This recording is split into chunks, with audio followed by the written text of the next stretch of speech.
Tức là nó cầm chân nó quật đầu vào đây. Rồi, nó nắm chân nó vạch đầu đây thảy xuống cái hố này đây. Cây này thì cây này là cây gì anh? Cây này còn gọi là cây bồ thét á. Đây chỗ này xương vẫn còn nguyên ở dưới đất này nhỉ. Đây là hố của trẻ em và phụ nữ là chết hơn 100. Anh thấy cây sắt nhỏ không? Nó đâm từ trên đầu đâm xuống. Đâm qua những cái sọ mà nó còn lỗ ấy, trên đầu sọ ấy. lỗ á.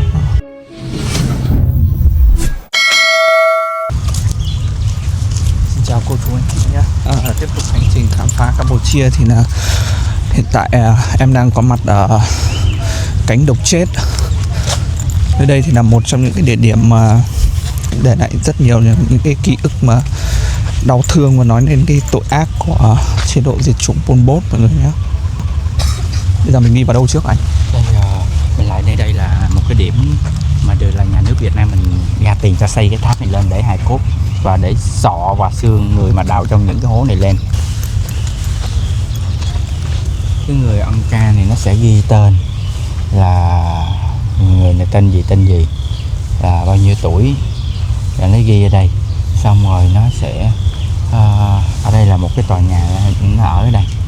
Rồi xong rồi mình qua cái tòa nhà thứ hai.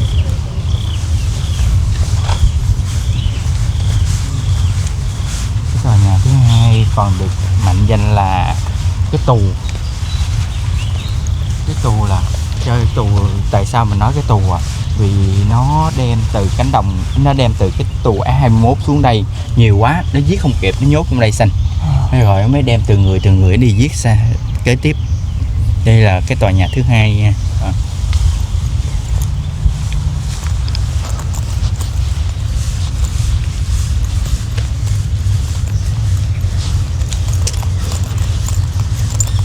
Đây là cái tòa nhà thứ tư, là cái tòa này để dành cho ông ca ở, là cấp lãnh đạo Pol Pot ở á. Đây là những người ở sinh sống ở đây, đây là ông ca nó ngồi làm việc trên đây. Đây là nhà thứ tư. Cái thứ ba, sorry.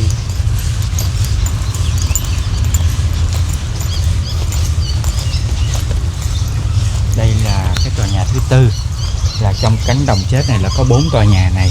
Tòa nhà thứ tư này là nơi để hóa chất. Hóa chất này là đem từ Trung Quốc qua. Để làm chi? Hóa chất này là khi mà nó giết người, nó thảy vào cái hố á, là cái bốc mùi thúi lên. Ông ca là Pol Pot nó gãi cái hóa chất này lên để đừng cho bốc cái mùi thúi lên, để đừng cho người dân sống xung quanh đây biết nơi đây là nó giết người và thúi ảnh hưởng tới người dân ấy. Đây là cái hóa chất đó. Đây là nơi mà nó để hóa chất.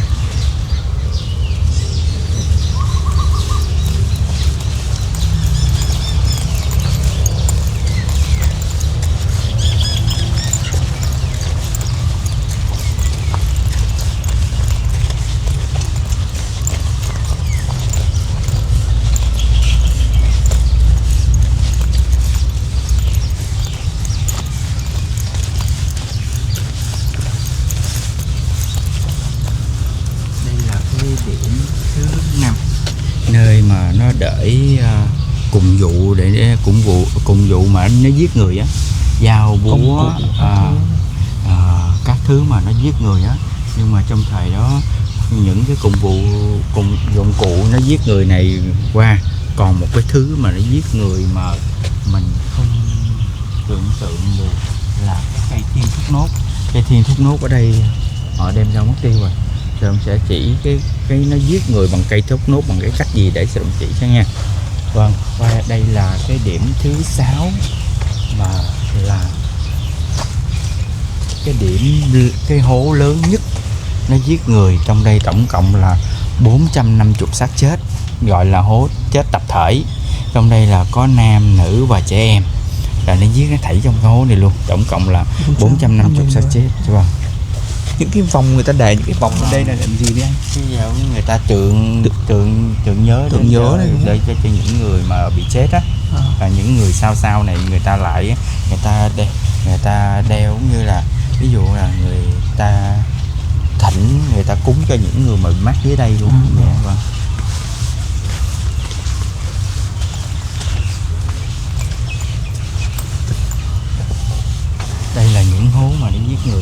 xuống đây này. Đây là hố.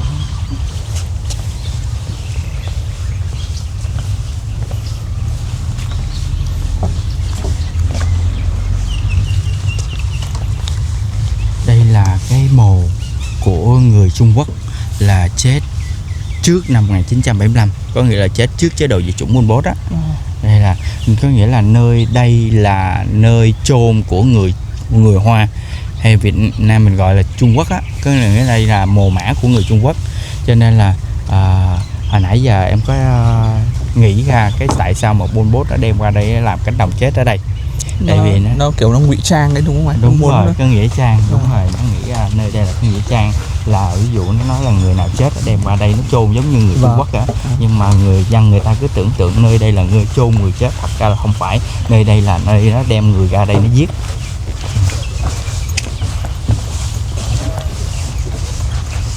Đây là những hố mà để giết người đó. Nhưng mà sau này nước nó lấp lên lá đó, đá mưa rồi gì á, cát nó đắp lên thì bồi đắp hết rồi.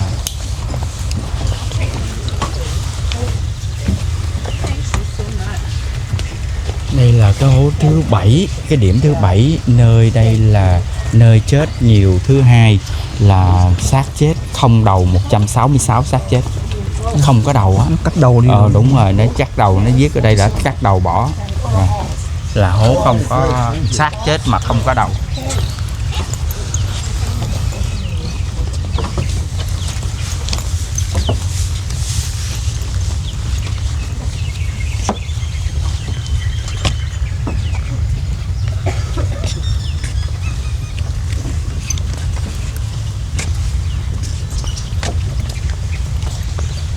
Đây là quần áo của nạn nhân sau khi giải phóng đất nước Campuchia năm 1979 á, là đến năm 1980 là bộ đội Campuchia, bộ đội Việt Nam đào những xác chết này lên, là quần áo của những xác nạn nhân chết trong đây á, là để trong thùng.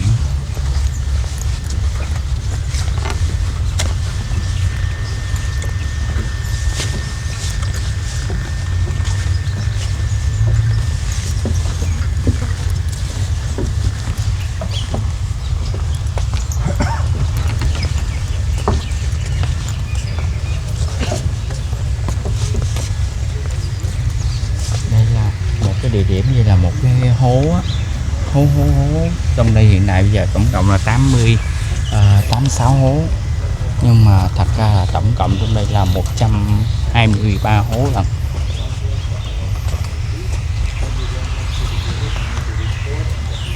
Đây là hố của trẻ em và phụ nữ, là chết hơn 100 xác chết trong đây.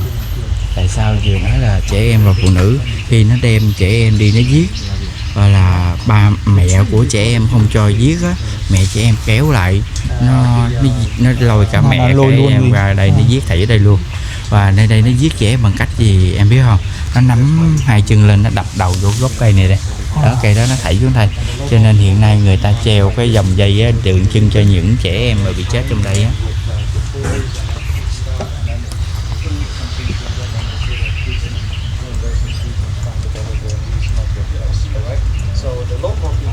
Đây đúng, tức là nó cầm chân nó quật đầu vào đây. Rồi, nó nắm chân nó vạch đầu ở đây, thảy xuống cái hố này đây. Cây này là cây gì anh? Cây này còn gọi là cây bồ kết á.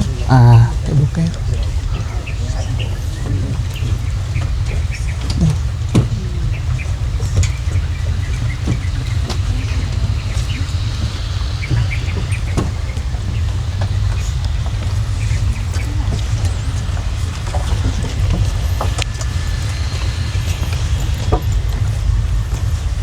Cái mộ của người Trung Quốc năm 1975, trước năm 1975.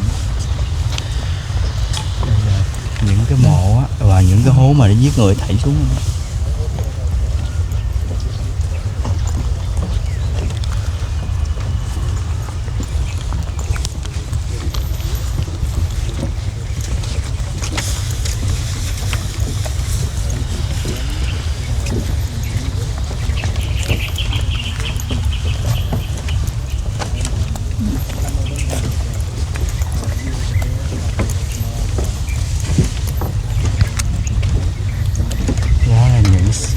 Xương người mà sau khi giải phóng xong là năm 1980 đào lên á.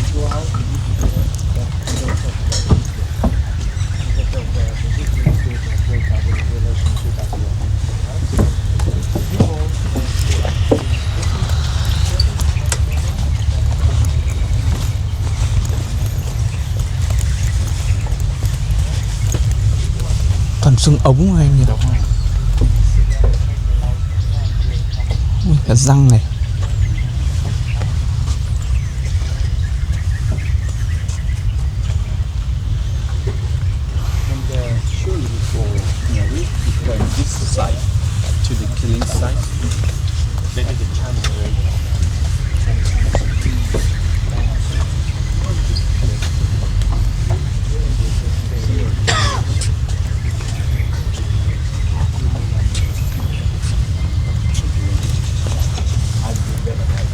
Đây là một cái cây là cũng để cho Pol Pot nó giết người á.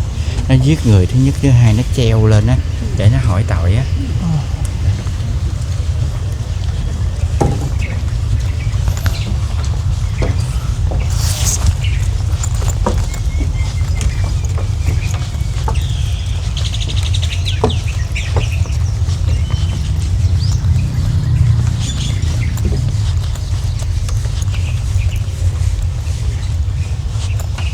Đây chỗ này vẫn xương vẫn còn nguyên ở dưới đất này nhỉ?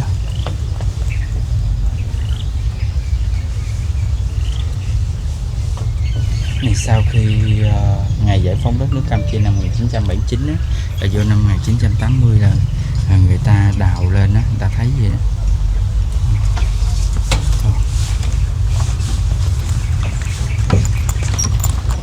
Xung quanh bên đó cũng giống như đây là những cái hố mà nó giết người, nó đẩy xuống đây.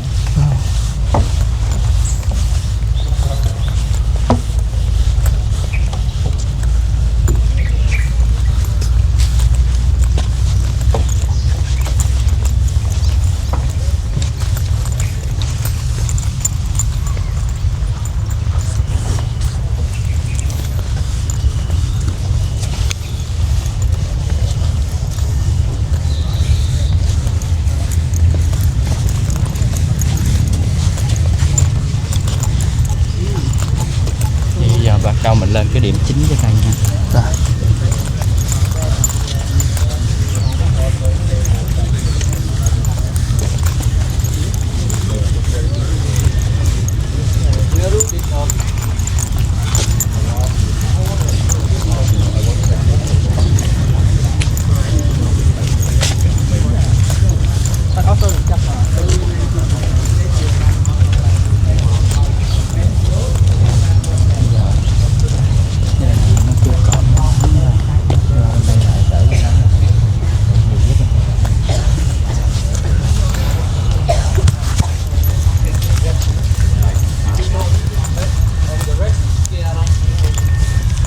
Giày dép ở ngoài đúng không anh? Đúng rồi, bỏ ngoài.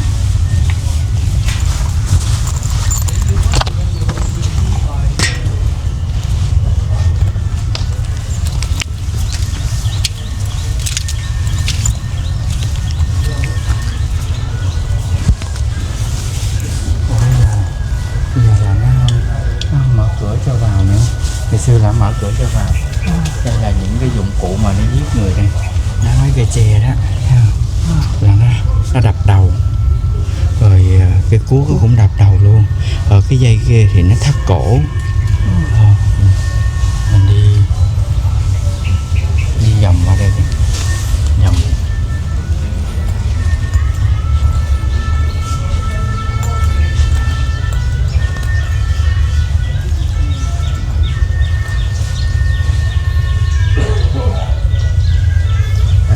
Cây sắt nhọn không? Nó đâm từ trên đầu đâm xuống. Đâm qua những cái sọ mà nó có lỗ ấy, trên đầu ấy. Sọ lỗ á. Cho nên là đây là tuổi từ 60 tuổi. Sọ người từ 60 tuổi.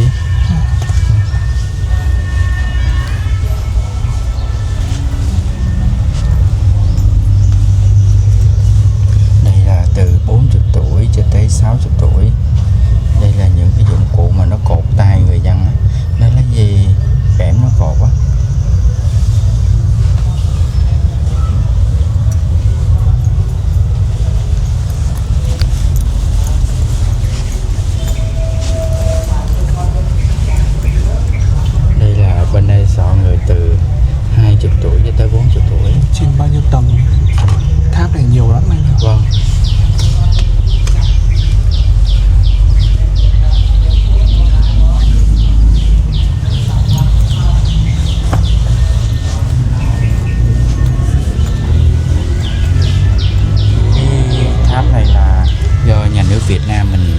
ra tiền để xây dựng lên á, để sọ người mà đào từ trong những cái hố đào đem lên á.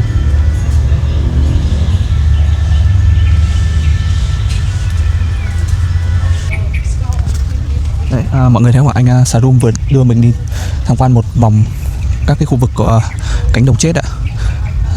Toàn những cái địa điểm gọi là rung rợn và rất là đau thương. Chắc là video của mình đến đây là kết thúc cái tập mà khám phá cánh đồng chết rồi mọi người ạ. Hẹn gặp lại mọi người trong những video sau nhé. Xin chào ạ.